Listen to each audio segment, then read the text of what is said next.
কেন এলো না? তবে কি সে আমাকে ফাঁকি দিল? অবশ্যই ফাঁকি দিয়েছে। এবার এলে আমি তার সঙ্গে একটি কথাও বলবো না। হ্যাঁ, তাকে তাকে আমি ইচ্ছে মতো মজা দেব। ভাই ডিস্টার্ব করিস না। এবার আসো তারে বেয়ারে মজা দেখাবো।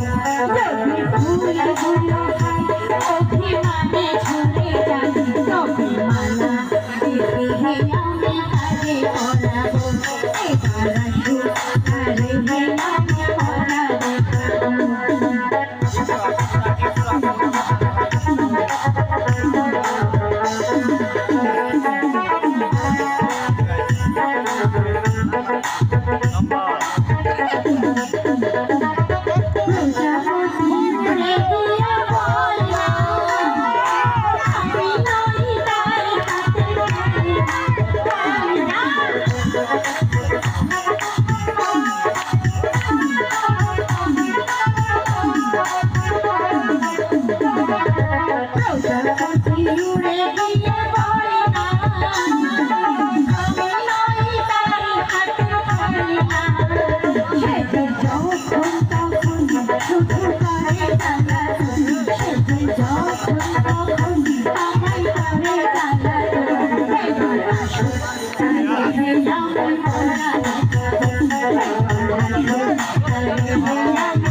I'm